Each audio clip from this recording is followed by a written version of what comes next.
quiero recordar la agenda que viene a continuación.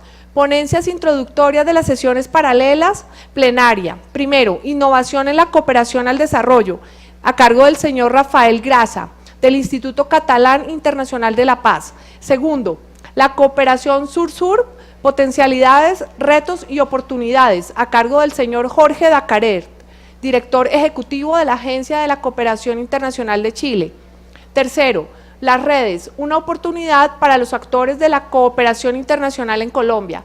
Cuarto, herramientas tecnológicas en la gestión del desarrollo desde la cooperación internacional, a cargo del señor Mark Cadwell, jefe de comunicaciones online del PNUD.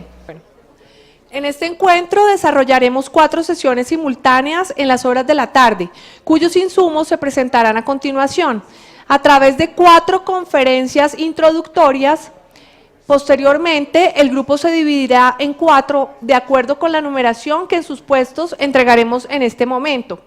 A la sesión número 1 la hemos denominado Innovación en la Cooperación al Desarrollo, cuya charla introductoria estará a cargo en esta plenaria de Rafael Grasa, presidente del Instituto Catalán Internacional de la Paz.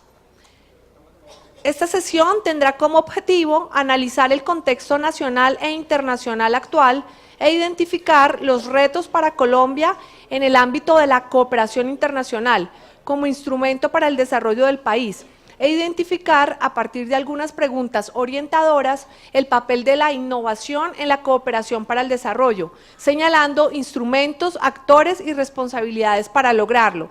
En esta misma sesión presentarán ponencias de contextualización José Antonio González, consultor del PNUD para los Objetivos del Desarrollo del Milenio, Miguel González, coordinador general de AECID Colombia, Iván Eman, investigador asociado de la Escuela de Filantropía de la Universidad de Indiana. Se dirige a ustedes el señor Rafael Grasa, quien es el presidente del Instituto Catalán Internacional de la Paz.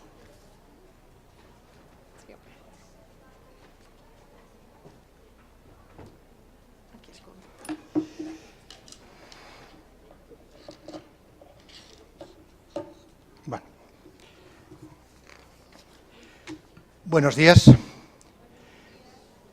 Quisiera en primer lugar agradecerles su presencia acá, agradecer a los organizadores que me inviten y comentarles, en principio, brevemente, 2 cosas. Una, puesto que me van a tener que aguantar durante 30 minutos y voy a intentar provocarles un poquito, aunque creo que el café, el tinto que han ido tomando ya habrá hecho su efecto, voy a intentar decirles 2 cosas. Primero, una aclaración sobre el título, Innovar o perecer, de muerte lenta. De chico, mi papá era un aficionado a la canción francesa y me marcó siempre una canción de Georges Brassens, que decía, morir por las ideas sí, pero de muerte lenta. Pues bien, esa es un poco la idea. Los dilemas de la cooperación para el desarrollo hacen que la innovación, y eso es lo que voy a intentar contarles, no solo sea una palabra fetiche, un mantra que se repite constantemente, sino que es una auténtica necesidad. De lo contrario, el mundo de la cooperación para el desarrollo, que está en proceso de cambio, de transformación, de mutación profunda, aunque como el ave fénix seguro que reaparece al cabo de un tiempo, puede realmente desaparecer.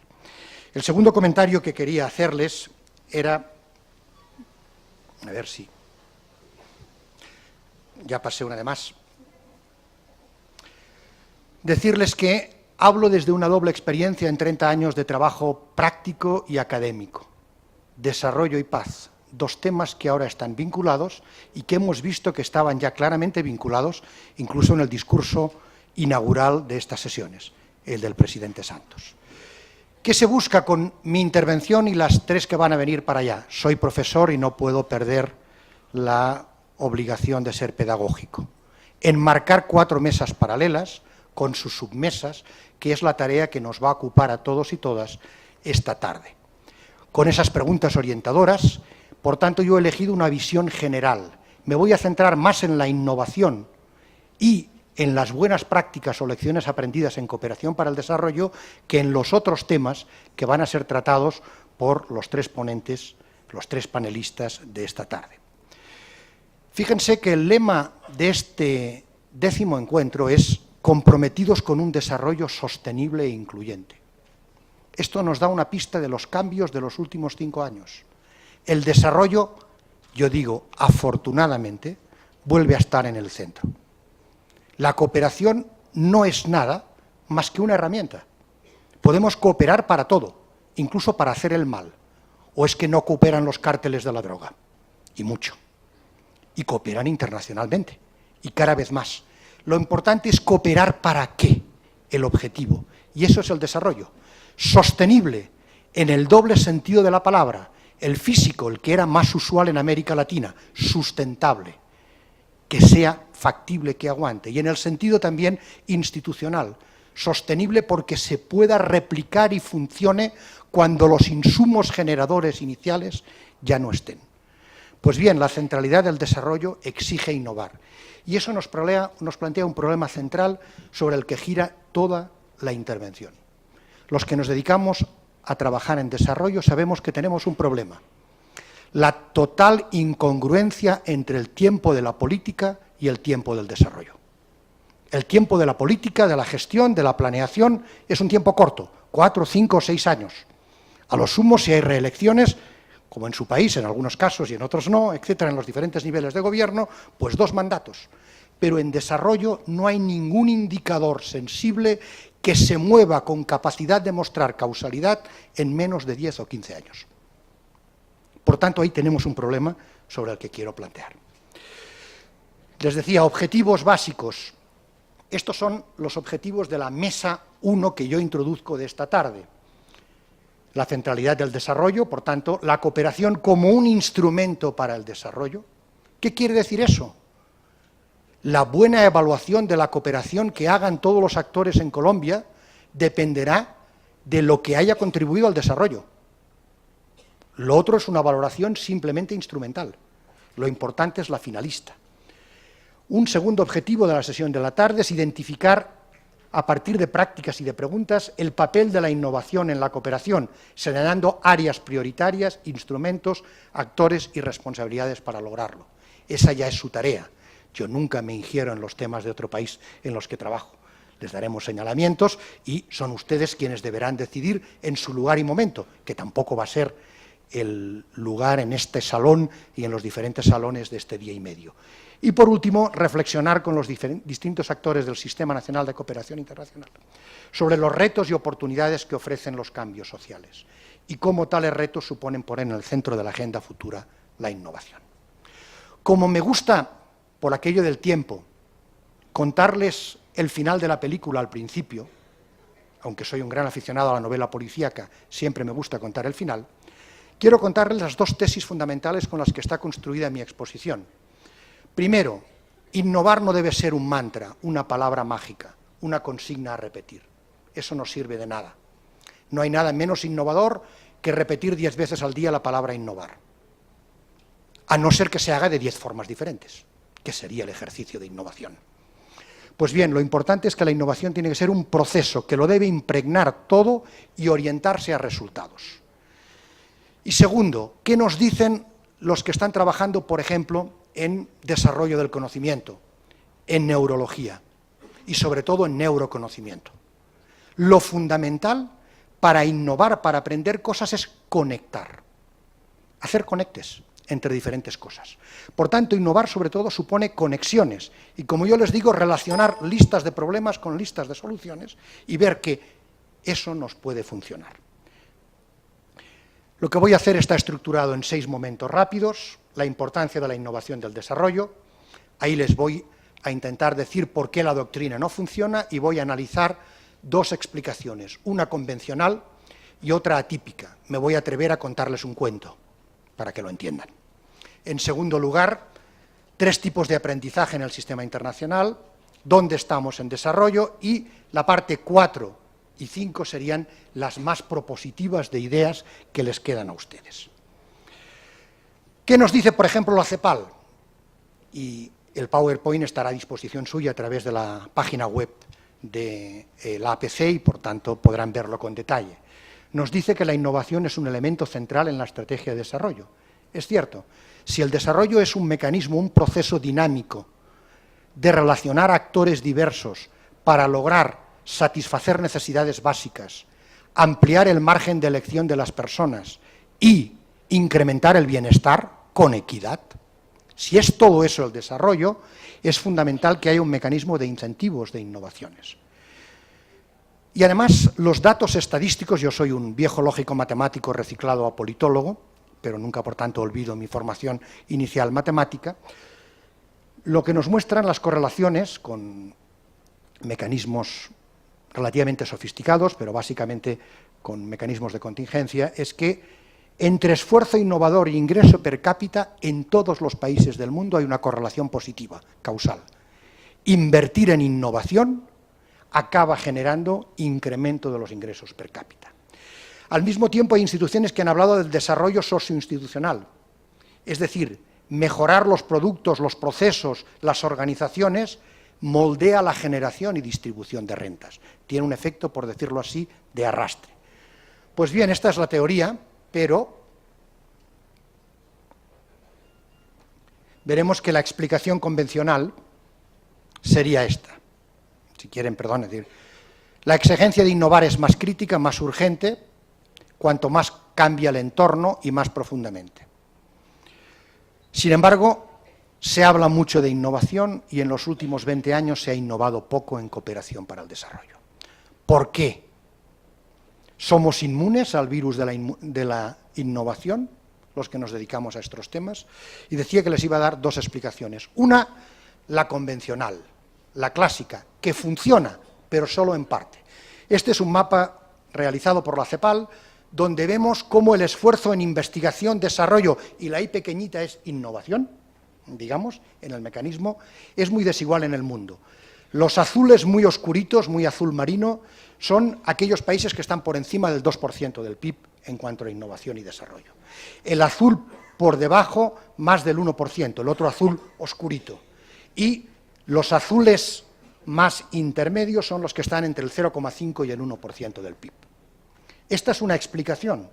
Contra más inviertes, más innovas. Pero en mi opinión no lo explica todo. Por eso quiero contarles este cuento. Un experto en desarrollo caminaba de regreso a casa en una noche oscura. Al cabo de un rato, entre la penumbra, se encontró con otro hombre que daba vueltas agachado y lentamente alrededor de la luz de un fanal, de un farol. ¿Qué hace?, le preguntó. «Busco mis llaves», fue la respuesta. «¿Estás seguro de que las ha perdido aquí?» «No, no estoy seguro», respondió. «Pero si no las hubiera perdido cerca de este farol, no tendría chance alguna de encontrarlas». Esto es lo que nos pasa muchas veces. Buscamos sin recuadrar los problemas. Como hay luz, buscamos allá, aunque no estemos seguros de que perdimos las llaves en ese punto. En mi opinión, esto explica muchas cosas, porque en cooperación tendemos a trabajar siempre bajo la luz del farol. Y se lo intento plantear con dos frases. Una, aunque veo que hay un error al escribir, problemas del jet lag, creo, que me gusta mucho, de Henry Ford, como saben, el creador de las cadenas, de la producción, del Fordismo, etc. Y él decía en sus memorias, si hubiera preguntado a las personas qué querían, me hubieran dicho que un caballo más rápido. No un carro, un caballo más rápido. ¿Por qué? Porque lo que querían es mejorar incrementalmente lo que conocían, no una cosa nueva. Y Abraham Maslow, el padre de la psicología cognitiva, muy utilizada en resolución de conflictos, tiene una frase realmente espléndida. Si tu única herramienta es un martillo, tiendes a tratar cada problema como si fuera un clavo. Es decir, la herramienta condiciona la lectura de la realidad. Y por tanto, en todas partes veo clavos, cabezas, y quiero apretarlos para que entren dentro, directamente. Por tanto, el mirar siempre bajo la luz del farol provoca inercias y errores. Segundo momento de mi intervención. Esto se puede desarrollar muy largamente, pero la idea de fondo es la siguiente. Para saber cosas de innovación, en cooperación para el desarrollo hemos de aprender de otros campos, y en concreto del aprendizaje. Y las teorías del aprendizaje han hablado de tres grandes mecanismos de aprendizaje que están en el sistema internacional, y la cooperación internacional forma parte de las relaciones internacionales.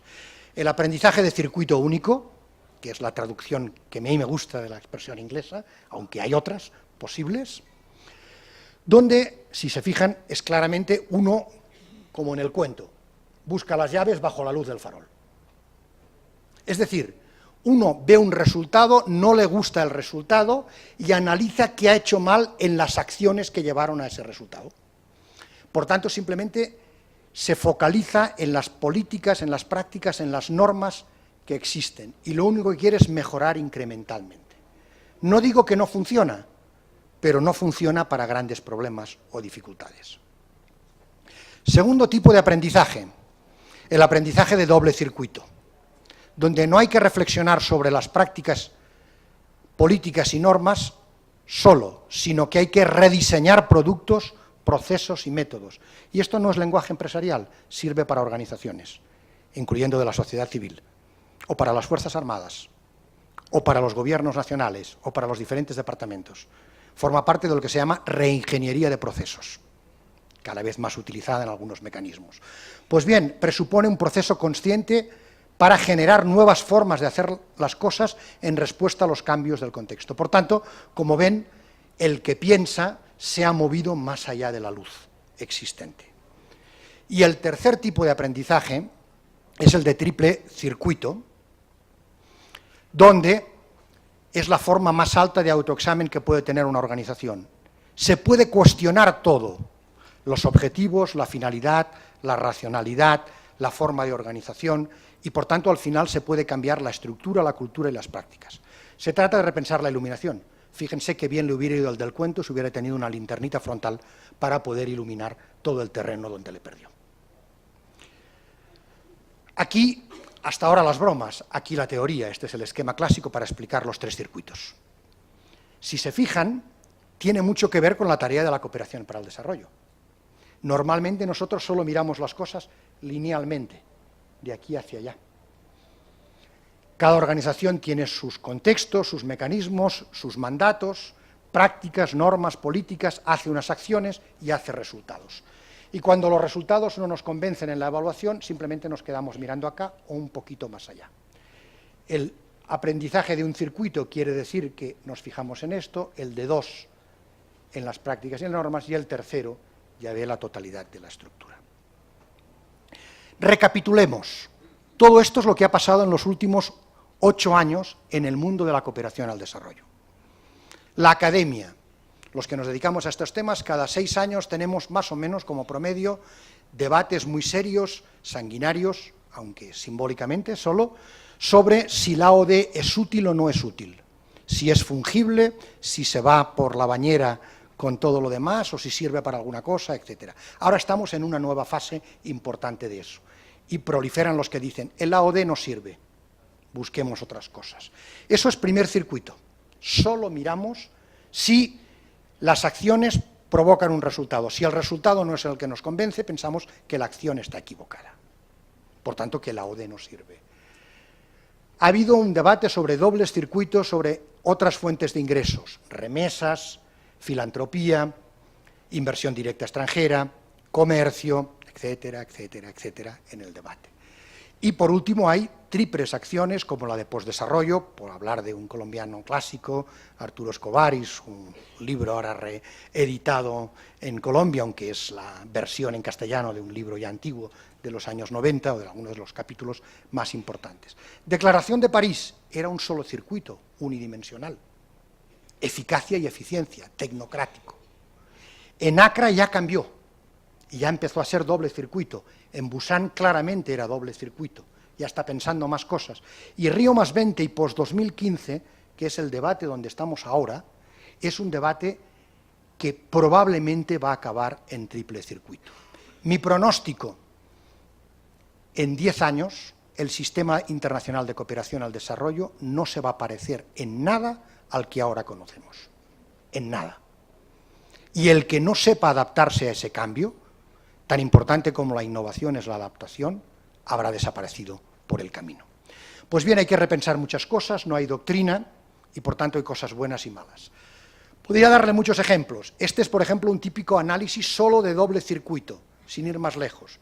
intentando ver cómo ingrevar en el desarrollo el comercio, las remesas, la arquitectura financiera internacional, la inversión directa extranjera, la deuda, las condonaciones, etc. Es muy interesante, ha dado mucho de sí, pero le falta una chispa para ir más lejos. Con eso solo no resolveremos el sistema de cooperación. Tercer punto de mi intervención. ¿Dónde estamos? Recapitulemos. Primero, idea central a retener. Innovar no significa partir de cero. Ex novo. Si fuera así, innovaríamos muy poco. Porque dicen los especialistas en neuroconocimiento que a lo mejor si somos buenos y estamos bien motivados, podemos tener 4 ideas innovadoras importantes a lo largo de la vida. Por tanto, evidentemente no vamos a poder innovar en cada momento. A veces hay que innovar porque no hay soluciones, innovar en el sentido más fuerte de la palabra, ex novo, de nuevo. Otras veces existen soluciones que hay que mejorar, que hay que hacer más eficaces. Por eso es tan interesante, y ya se ha hablado en las sesiones de esta mañana, las prácticas, las lecciones aprendidas, las buenas prácticas y las malas prácticas. El análisis de qué no funcionó y por qué, de qué funcionó y por qué puede ser replicable parcialmente, porque nada es replicable al 100% en ningún lugar, ni en una época diferente. Necesitamos entrar en procesos de aprendizaje de triple circuito en cooperación para el desarrollo, sin hacer triples saltos. Y, insisto, innovar es más fácil de decir que de hacer.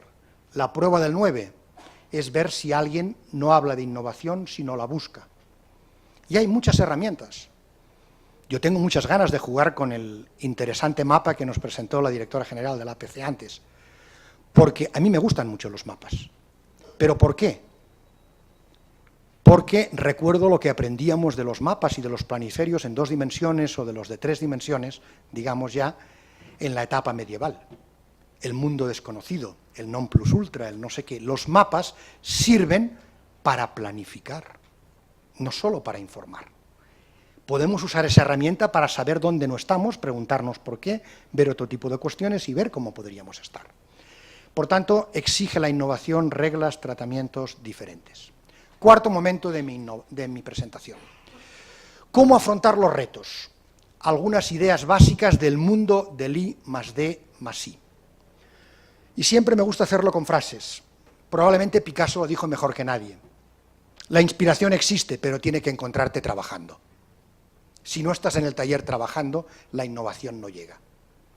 En la transición española, todo el mundo que se preciaba tenía una novela por publicar genial que la dictadura no había permitido. El 90% al cabo de 3 años tuvieron que decir o que se les había quemado el manuscrito o que habían decidido no publicarlo, porque no habían trabajado suficientemente. No todo el mundo había escrito esas novelas. O un proverbio africano que me impactó la primera vez que me lo dijeron. Si crees, está ligeramente adaptado al mundo de la cooperación, si crees que eres demasiado pequeño para marcar diferencia, para crear una diferencia, es que no has dormido nunca en una habitación con un mosquito. ¿Hasta qué punto puede marcar la diferencia desde esa perspectiva? Pues bien, eso es lo que les estoy planteando con esa idea. Me interesa. Innovar es repensar. Estamos hablando de innovación social, y en cooperación para el desarrollo la innovación tiene un sentido social. El desarrollo es equidad, es justicia, es satisfacer necesidades, incrementar el bienestar material y no material, por tanto es una innovación social. Hay 4 maneras de innovar. Les cuento todas ellas para que vean cuál es mejor en su terreno. Primero, identificar un problema y usar una solución vieja, es decir, aplicaciones nuevas a algo existente. Hoy no podemos vivir sin los post-it. Todos utilizamos esos papelitos con la cola, etc. Pues bien, esa es una innovación genial de mercadeo, porque el adhesivo existía, era inútil, hasta que a alguien se le ocurrió que eso podría servir para otra cosa. Segunda forma, hay una solución que ya existe, pero hay que, no lo digo peyorativamente, crear un problema, crear una demanda factible. Red Bull. Lo consumimos como bebida energética, pero ya existía, mucho antes de que a alguien se le ocurriera que eso era una bebida energética sin las cuales uno no podía salir por la noche, digamos, de paseo, etcétera, o hacer deporte. Tercero, integrar soluciones parciales como una solución global para un problema bien conocido. Los vehículos de hidrógeno, que esperemos que lleguen ya, temprano, pero estamos en ello, etcétera, son simplemente una construcción global de algo que ya existía parcialmente. El motor de hidrógeno hace 30 años que da vueltas como innovación, etcétera. Y por último, la innovación más radical, buscar cosas nuevas. Bien, ¿cómo lo podemos aplicar esto en desarrollo y cooperación? Les he puesto iba a decir en negrita, en rojo lo que para mí es más importante.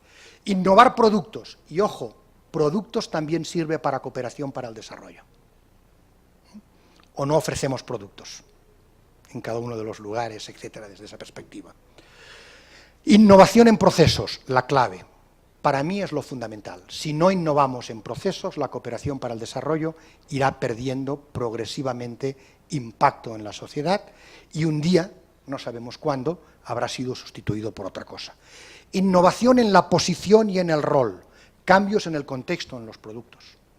Ustedes llevan 10 años de Sistema Nacional de Cooperación Internacional, al menos 10 años de encuentros, o 11, según como los contemos, etcétera. Pues bien, este es el elemento clave y fundamental, hacia dónde vas. Y por último, la innovación en marcos mentales, en paradigmas, en formas de entender el mundo. Esta es la clave, esta es la que se está intentando diseñar en este momento, cambiar el marco mental. ¿Cómo se innova? Es un proceso de error y de continuidad, como cualquiera de estos. Reconocer, inventar, desarrollar, implementar, evaluar. Recuerden la pariente pobre de la cooperación. Y no se sientan mal. Como buen conocedor de las agencias y de las políticas de desarrollo del norte, tampoco evalúan, muy pocos.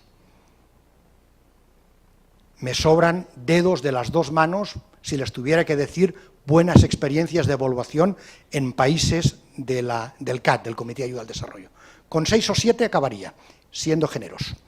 Y si fuera muy duro, muy radical, con 4, y no voy a decir cuáles, claro, tendría bastante. Los contextos son críticos para innovar. Es el contexto lo que marca la innovación. La obligación, la necesidad, poner las cosas fáciles a la gente no funciona demasiado. Ha de haber una cierta presión. Ampliar el contexto es básico en innovación. Los factores políticos, sociales, económicos y organizativos, aparte de las relaciones, que son claves, o de las capacidades. No insisto porque no se trata de eso. Al final, ¿qué es innovar? En función de los problemas, juntar, mezclar, cada cóctel es diferente, nadie hace el dry martini y los margaritas de la misma forma, y ya no solo por aquello de agitar o no agitar, etcétera, a lo que las películas de James Bond nos tenían acostumbrados.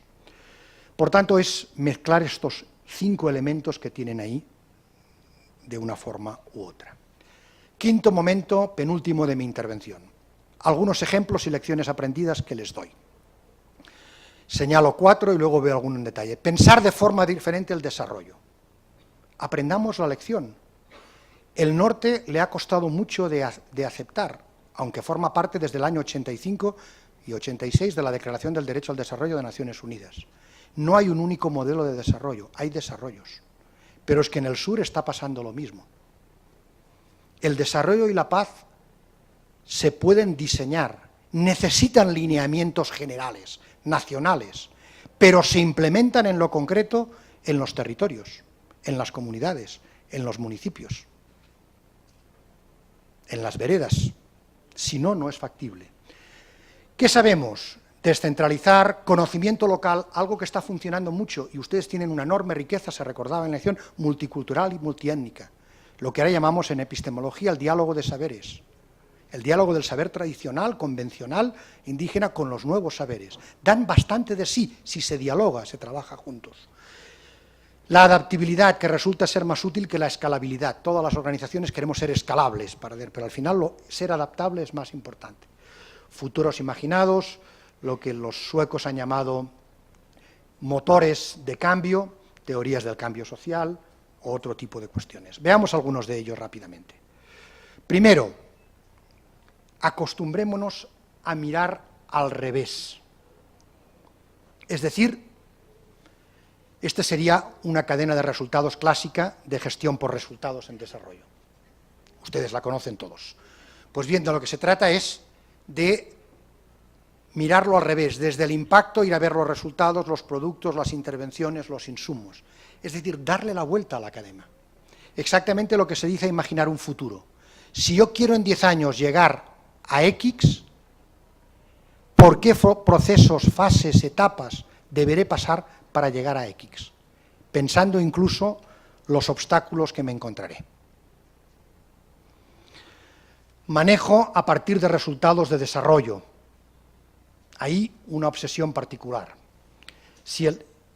Y fui durante muchos años profesor de teoría de la decisión pública, que es el marco matemático del que sale el marco lógico, que no es más que aplicación de teoría de la decisión pública a la planificación, para lo que sea, en este caso para la cooperación. Pues bien, si el desarrollo son mejoras reales en la calidad de vida, opciones y necesidades de las personas, y hay que medir el impacto, y hay que medirlo, ojo, no tiene sentido medir resultados de desarrollo si no están referidos a grupos de personas específicos. Si no, lo que estamos midiendo es tan macro que no nos da ninguna cuestión. Es más, a veces el tiempo lo cura todo, si no te mueres, dicen los médicos. Pero si lo cura todo, es difícil contar que el impacto fue por todo eso. Yo suelo explicarles a mis alumnos cuando les trabajo en indicadores, etcétera, les paso una transparencia donde se muestra una enorme vinculación aparentemente estadística causal entre los 17 años que decidí, confieso por coquetería masculina, eliminar el pelo de mi cara, barba, perilla, bigote, nada, y la enorme supervivencia de la población de ballenas en el planeta. Entonces ahí hay una correlación estadística, pero esa es espúrea. Porque si no hubiera sido por la Comisión Ballenera Internacional, por Greenpeace, por no sé qué, etcétera, las ballenas lo hubieran salvado. ¿Qué les estoy diciendo? Hay que buscar desarrollos y resultados. Algunas ideas: forzar la innovación, zanahoria, palo, constricciones. Les cuento una que utilicé para la política pública de cooperación catalana durante algunos tiempos. Había una cierta pugna entre la sociedad civil y la administración sobre si podía haber cooperación directa o todo tenía que ser convocatorias para proyectos dentro de unas reglas de juego, de términos de referencia, pero públicos. Nos inventamos una opción que permitió intentar eso, que es la cooperación concertada. Eso, por ejemplo, sería clarísimo en cooperación y en estrategias de desarrollo con territorios. Es decir, no, miren, no me planifique todo, no me identifique el proyecto, el programa, eso ya está, pero yo reconozco que usted es el mejor implementador para hacerlo y, por tanto, me pongo de acuerdo con usted para hacerlo, pero dentro de ese marco general. Semilleros de innovación, hay excelentes experiencias, por ejemplo, la de la Agencia Sueca de Transformación de Mercados, todo el trabajo que están haciendo en varios lugares, sobre todo en África y en Asia, sobre certificación del aceite de palma es excelente y nos daría muchas ideas sobre cómo plantear. Algo que están haciendo sobre todo ahora Alemania, Reino Unido y nuevamente Suecia. Concursos de ideas con apoyos de hasta 200.000 euros de fondos públicos. Es decir, ese tipo de cuestiones. Segundo, innovar en las famosas alianzas público-privadas, una de las cosas que más me obsesiona en los 2 últimos años. Tengo catalogadas ya 25 definiciones diferentes de alianza público-privada, pero es cierto que se pueden hacer diferentes cosas y las tenemos aquí. Es lo que PNUD llama generar negocios inclusivos y, por tanto, hay que buscar resultados de desarrollo y ver en qué pueden colaborar municipios, departamentos, administraciones públicas más centrales, sociedad civil, ONGs, empresas, academia, universidad, todos en ello. Concursos, ideas, etcétera. Conectar, innovar, juntar actores, no quiero plantearme más diferencias, transformar mercados. Resumen para acabar porque ya me pasé en el tiempo. 8 ideas básicas, vieja obsesión budista del óctuple camino hacia la felicidad. Innovar supone apostar por un proceso que debe impregnarlo todo y orientarse a resultados. La innovación nos debe acompañar en todo, absolutamente en todo. Segundo, Innovar supone establecer conexiones, relacionar problemas y soluciones. Relacionemos en nuestro mundo de cooperación para el desarrollo con los bancos de datos, los mapas, toda la información que tenemos. ¿Cómo hacer eso? Innovar no significa partir de cero. Innovar implica crear incentivos, programas, instrumentos que reduzcan los costes de transacción. Por ejemplo, en casi todos los lugares donde se intenta innovar y se hacen semilleros de innovación, el acceso a los recursos básicos, que son pequeños, es elemental. ¿Por qué? Porque se parte de la misma idea que sabe todo empresario. De cada 10 empresas que se inician, 4 fracasan, o 6, depende de cómo. Por tanto, si lo que se trata es de lanzar una semilla, no les hagamos hacer 4 formularios, 4 formas, no sé qué, etcétera, evaluaciones, etcétera. Tiene que ser un proyecto muy pequeñito, muy controlado, y si fracasa, fracasa como tantas semillas. O cuando el agricultor siembra, no lanza muchas más semillas de las que luego germinarán, justamente para asegurar que germinen las otras. Quinto, innovar implica examinar con ojos críticos todo lo existente.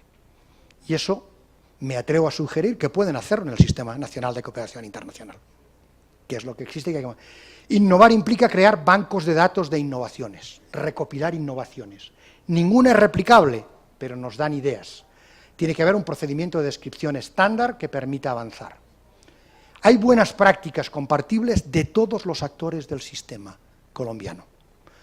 Departamentos, entidades del orden nacional, sociedad civil, academia, empresas, intentemos tocarlos todos. Por último, innovar no solucionará los problemas del desarrollo, seguro que no, pero al cambiar la actitud ante los problemas, seguro que tendrá un impacto positivo en todo y en todos. Por tanto, innovar es enfocar de otra forma los problemas, dejar de ver clavos, diseñar nuevas herramientas. Y les dejo con estas 2 ideas para que se las piensen como tareas para lo que nos queda. ¿Por qué Einstein saca la lengua? Porque nos dice que no podemos resolver problemas usando el mismo tipo de pensamiento que hemos usado para crearlos. Y saca la lengua para recordarnos, esto ya me lo invento yo, que la lengua es la parte del tejido que más se innova constantemente. Las papilas de la lengua prácticamente cambian cada 4 días, globalmente, totalmente. Por tanto, hay una buena innovación. Y si quieren ver la innovación y cómo nos ponemos fronteras en el marco mental, les dejo con este examen, para que se lo piensen. El ejercicio de los 9 puntos. Les aseguro que tiene solución, pero en general cuesta de encontrar, a no ser que uno innove, recuadre. Y les propongo los datos. Conectar los 9 puntos mediante un trazo de 4 líneas rectas continuas. Reglas. Un solo trazo. Una vez que se empieza a trazar, no se puede levantar el lapicero del papel, ni volver atrás sobre la línea. Si lo resuelven, estarán en el buen camino para la innovación. Gracias.